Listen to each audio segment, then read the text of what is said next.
Dear friends, हम देख रहे हैं आज पहले एक्सरसाइज का आपका यानी कि 1.1 एक्सरसाइज जो है उसका क्वेश्चन नंबर 1। ठीक है, इससे पहले मैंने बेसिक्स बता दिए थे आपको रेशनल नंबर के, और उन बेसिक्स के हिसाब से ही आपके क्वेश्चन सॉल्व होने हैं। आपको बेसिक्स हर चैप्टर का पता होना चाहिए, बहुत आसानी से आप चैप्टर के क्वेश्चंस को सॉल्व कर पाएंगे। तो यहाँ पे हम बेसिक्स भी देखेंगे कि कौन से बेसिक्स इसमें यूज कर रहे हैं हम। सबसे पहले क्वेश्चन है इसमें यूजिंग एप्रोप्रिएट प्रॉपर्टी फाइंड, ये वाला क्वेश्चन है आपका -2/3। अब इस क्वेश्चन को देखने पे एक चीज दिखाई देगी हमें कि इसमें एक जैसे टर्म्स आपको दिखाई दे रहे हैं, ठीक है, और दोनों ही मल्टीप्लाई में है, यानी कि जब मल्टीप्लाई होती है तो एक ही टर्म होती है, यानी कि ये पूरा का पूरा एक ही है और ये मल्टीप्लाई आपस में एक ही है। ठीक है, तो ये एक टर्म हो गया और एक टर्म ये हो गया। तो हमने सबसे पहले इससे पहले जो हमने पढ़ी है वो है कम्यूटेटिव प्रॉपर्टी पढ़ी है, जिसमें क्या करते थे हम, अगर मैं याद दिलाऊं आपको, तो अगर हम कम्यूटेटिव प्रॉपर्टी में क्या करते थे, a प्लस बी, यानी कि कोई भी नंबर है a प्लस बी, उसको हम लिख सकते थे b प्लस ए, ऐसे भी लिख सकते थे, याद आएगा आपको। तो इस तरह की प्रॉपर्टी हम यूज करते हैं। तो इसको रीअरेंज करते हैं, जैसे कि अगर मैं बात करूं आपसे, इस क्वेश्चन को सॉल्व करना देखें तो यहाँ पर आप देखेंगे ये वाली चीज में आपका ये 3/5 और इसमें भी आपका 3/5 आ रहा है। ठीक है, तो हम इसको रीअरेंज करते हैं पहले और फिर लिख देंगे हम, क्योंकि यहाँ पे लिखा हुआ क्वेश्चन में यूजिंग एप्रोप्रिएट प्रॉपर्टी। अगर एप्रोप्रिएट प्रॉपर्टी मेंशन नहीं करेंगे तो हमारा जो एग्जामिनर है नंबर काट लेगा, उसके नंबर फिर आपको बहुत ही कम मिलेंगे, ना के बराबर है। सपोज करिए ये एक नंबर का या 2 नंबर का क्वेश्चन आता है तो आपको आधे मार्क्स यानी हाफ नंबर मिलेगा अगर आपने प्रॉपर्टी यूज नहीं की तो सबसे पहले देखें इस क्वेश्चन को सॉल्व करते हैं हम। तो सबसे पहले रीअरेंज करते हैं इसको, तो ये वाली चीज़ तो एज इट इज रखेंगे और इसी के पास में ये वाली चीज़ ला देंगे।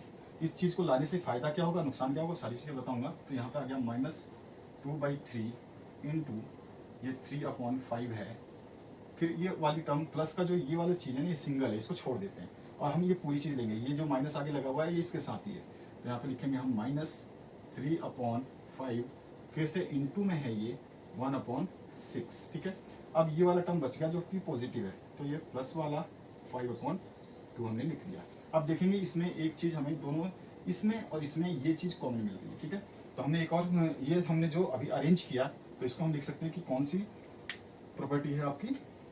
तो यहाँ पे हम लिख देंगे बाई कम्यूटेटिव प्रॉपर्टी। ठीक है, ये प्रॉपर्टी हो गई।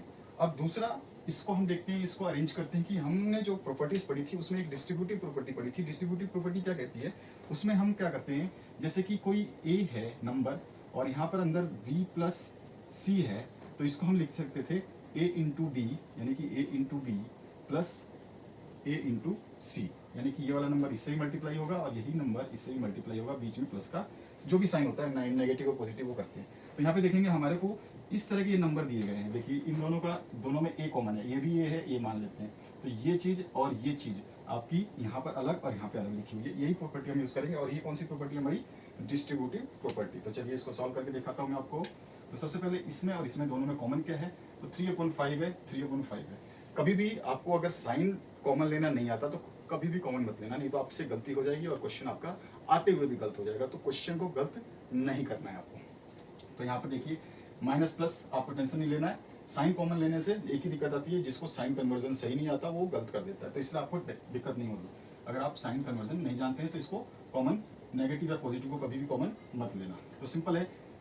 अब देखते हैं, सबसे पहले इसमें से मैं ये 3/5 लूंगा कॉमन, क्योंकि इसमें भी 3/5 है। तो मैं सबसे पहले 3/5 को बाहर ले लेता हूँ, यानी कि 3/5 मैंने बाहर ले लिया, जैसे कि यहाँ पर ए को बाहर लिया हुआ है। ठीक है, अब ए के अलावा जो ए के साथ मल्टीप्लाई किया था बी, यानी ये ए है तो इसके साथ मल्टीप्लाई ये है, तो ये बच गया ब्रैकेट के अंदर, यानी कि कॉमन ले रहा हूँ इन दोनों को। ये पूरे के पूरे टर्म को एक साथ लिखने वाला हूँ मैं, इस टर्म को, इस वाली पूरी टर्म को अभी मैं इस फॉर्म में लिखने वाला हूँ। ठीक है, ये ऐसी टर्म दी गई है हमारे क्वेश्चन में और हम ऐसे लिखने वाले हैं इसको। ठीक है, ये ध्यान रखना आपको। तो यहाँ पर जो ये आपका 3/5 हमने ले लिया, तो यहाँ क्या बचा, -2/3।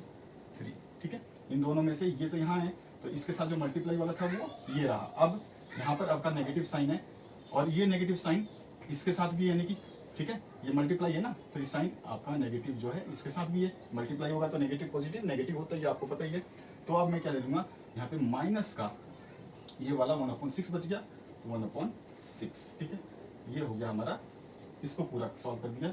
यहाँ पे आ गया 5/2। अब ये कौन सी प्रॉपर्टी है, तो हम लिख सकते हैं इसमें बाई डिस्ट्रीब्यूटिव प्रॉपर्टी। यहाँ लिख देंगे बाई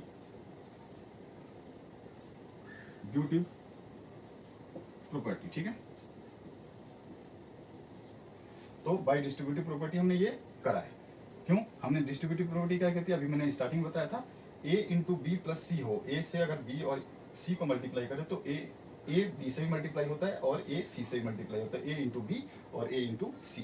तो इसी तरह से ये ए अगर मान लें, हम मान लेते हैं ए है, या आप कुछ भी मान लें, तो ये इससे भी मल्टीप्लाई है, यही संख्या देखिए यहाँ पे लिखी हुई है, ये इससे भी मल्टीप्लाई है। अब हमने इसको जो एक्सपांड फॉर्म था इसको हमने कॉम्पैक्ट फॉर्म में, शॉर्ट फॉर्म में कर दिया और इसको रीअरेंज किया था, तो हमने कहा था बाय कॉम्यूटेटिव प्रॉपर्टी, और हमने जब इसके कॉमन को निकाल दिया बाहर तो वो हुआ बाय डिस्ट्रीब्यूटिव प्रॉपर्टी। अब हम इसको सॉल्व करते हैं, फर्दर आसानी से सॉल्व हो जाएगा। तो ये 3/5 एज इट इज छोड़ देते हैं हम, ठीक है, 3/5 हमने ले लिया।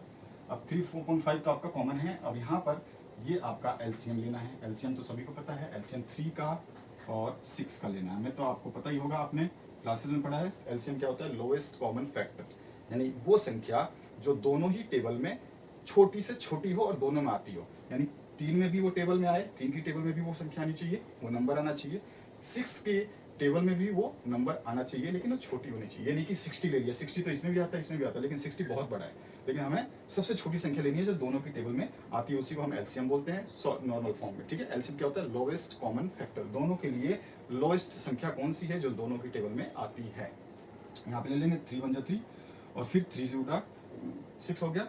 अब हमारे पास आगे फिर काटे तो ये किससे कटेगा, किसी से नहीं, एक से कटेगा फिर से, तो 1 और फिर 2 आ जाएगा, तो कोई फायदा नहीं, चलते रहेंगे। तो हमारे पास क्या आ गया, 1 into 3 into 1 into 1 into 2 equals to 6। तो सिंपल है, ये चीज़ तो आपने लास्ट ईयर के क्लासेस में देखा है। तो एलसीएम कितना आएगा इसका, 6 आ जाएगा, 6 आ गया इसका एलसीएम।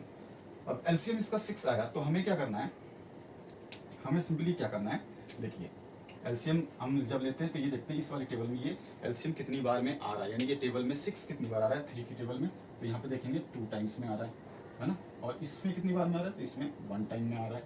मैं आपको समझाने के लिए लिख रहा हूँ, इसको लिखने की जरूरत नहीं होती है, आपकी प्रैक्टिस पे डिपेंड करता है।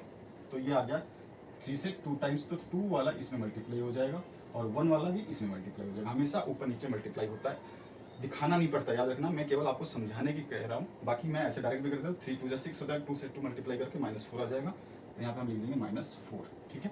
2 से 2 मल्टीप्लाई हुआ 4 और माइनस का साइन है तो माइनस ले लिया। अब यहाँ पे माइनस का साइन है तो ये माइनस का माइनस आ गया, और ये 1 इंटू 1 है तो 1 आ गया, क्लियर हुआ। अब इसको हम क्लोज कर देते हैं, ये +5/2 इसको एज इट इज रख लेते हैं। अब इसको फर्दर सॉल्व करते हैं, तो इसको हम कॉम्पैक्ट को जो ब्रैकेट वाले हैं उसको सॉल्व करेंगे, तो यहाँ पे तो 3/5 है ही, और ब्रैकेट के अंदर ये माइनस का है, ये भी माइनस का है, तो माइनस माइनस साइन जब आपस में ऐड होते हैं तो माइनस ही रहता है, ठीक है। अगर दोनों तरफ माइनस है तो ठीक है, अगर प्लस और माइनस है तो वो डिपेंड करता है कि प्लस का नंबर ज़्यादा बड़ा है या माइनस वाला ज़्यादा बड़ा है, जो बड़ा होगा वो साइन आता है। तो अभी तो फिलहाल हमारे दोनों माइनस के हैं, तो दोनों माइनस माइनस ऐड हो जाते हैं, तो दोनों माइनस, ये 4 है -1 है, 4 और 1 5 हो गया, और दोनों ही माइनस के हैं इसलिए इसका साइन भी माइनस का होगा, ठीक है। अपॉन में 6 प्लस में यहाँ पे 5/2 बचा हुआ है, ये हो गया। अब इसके आगे हम इसको यहाँ से देखें तो अगर मैं देखूँ तो ये ब्रैकेट का साइन क्या कहता है कि ये आपस में मल्टीप्लाई है, तो क्यों ना इसको काट दें, क्यों इतना दूर जाए हम ना। तो यहाँ से 3 1 जा 3 और 3 2 जा 6 हो गया, और ये 5 1 जा 5 और ये 5 1 जा 5 आपस में कट गए, क्रॉस मल्टीप्लाई होता है, ये क्लियर पता है आपको। तो ये कितना आ गया 1 इंटू 1, यहाँ पे 1 ही बचा, तो 1 इंटू 1 -1, ये 1 इंटू 1 -1 क्योंकि माइनस का है, और नीचे 2 इंटू 1, यहाँ पे भी 1 से कटा, ये 5 से 5 कटा, 3 से 6 कटा, ठीक है। तो ये आपका आ गया 2 इंटू 1, तो यहाँ पे आ गया -1/2, क्लियर हुआ यहाँ तक। आगे बचा हमारे पास अपॉन में 5/2, यही बचा हुआ था, यहाँ पे उतार दिया। इसका फर्दर हम आगे बढ़ते हैं और एलसीएम लेते हैं। अभी एलसीएम बताया दोनों की टेबल में जो चीज़ आएगी और दोनों ही सेम है तो एलसीएम भी सेम आता है। जब नीचे वाले डिनोमिनेटर आपके सेम होते हैं तो एलसीएम वही रहता है। तो ये 2 तो यानी कि 2 आ गया, और 2 की टेबल में 2 कितनी बार में आता है तो आपको पता ही है, जैसे मैंने अभी ऊपर बताया था। तो इसमें 1 बार में भी आएगा और इसमें भी 1 बार में आएगा 2, ठीक है। यानी कि नीचे 1 से मल्टीप्लाई ये हुआ तो ऊपर ये भी और ये भी 1 से, क्लियर है। ये केवल समझाने के लिए लिख रहा हूँ, ये बाकी लिखना नहीं है आपको एग्जाम में। तो आपको क्या करना है, ये 1 इंटू 1 कितना हो गया 1, और वो भी माइनस का, क्लियर हुआ। और नेक्स्ट प्लस का साइन है, प्लस का साइन, ठीक है। 5 इंटू 1 कितना हो गया 5 हो गया, क्लियर है। माइनस का 1 है और प्लस का 5 है। मैंने बताया था कि जब दो अपोजिट साइन आपस में ऐड होते हैं या सब्ट्रैक्ट होते हैं तो वो हमेशा सब्ट्रैक्ट होते हैं, ठीक है। तो ये संख्या और ये संख्या यानी कि ये नंबर और ये नंबर आपस में ऐड हो रहे हैं, लेकिन एक नेगेटिव है, तो ऐड होते हैं तो नेगेटिव वाला हटा देते हैं उसमें से, ठीक है, नेगेटिव वाला माइनस कर देते हैं। तो यहाँ पर 5 बड़ा है तो पॉजिटिव तो आएगा, आंसर क्या आएगा, यहाँ पर आ जाएगा 4/2। ये आ गया, सही है। आप 5 में से -1 को -1, 5 प्लस का है तो इसमें से -1 कर रहे हैं, -1 करने से कितना आ जाएगा 4। 4 क्यों आएगा पॉजिटिव, क्योंकि बड़ी संख्या के आगे साइन कौन सा है, पॉजिटिव। अगर ये साइन नेगेटिव होता तो यहाँ पे माइनस आ जाता, और यहाँ पे ये नेगेटिव होता तो ये क्या होता, ऐड हो जाते, -5 और -1 -6 हो जाता, ठीक है। हम आगे की जब क्वेश्चंस करेंगे तो उनमें ये सब चीज़ें आती रहेंगी और फिर प्रैक्टिस होती रहेगी। तो ये हमारा कट गया 2 1 2 और 2 2 4। तो हमारे पास जो इसका फाइनल आंसर रिजल्ट क्या आएगा, 2 इज द आंसर। तो हमें ध्यान रखना है कि इसमें यूज़ क्या करना है, हमें बताना है कि हमने कौन कौन सी प्रॉपर्टीज यूज़ की हैं, ठीक है। तो हम देखेंगे अब नेक्स्ट क्वेश्चन नेक्स्ट वीडियो में। Thank you very much for watching this video.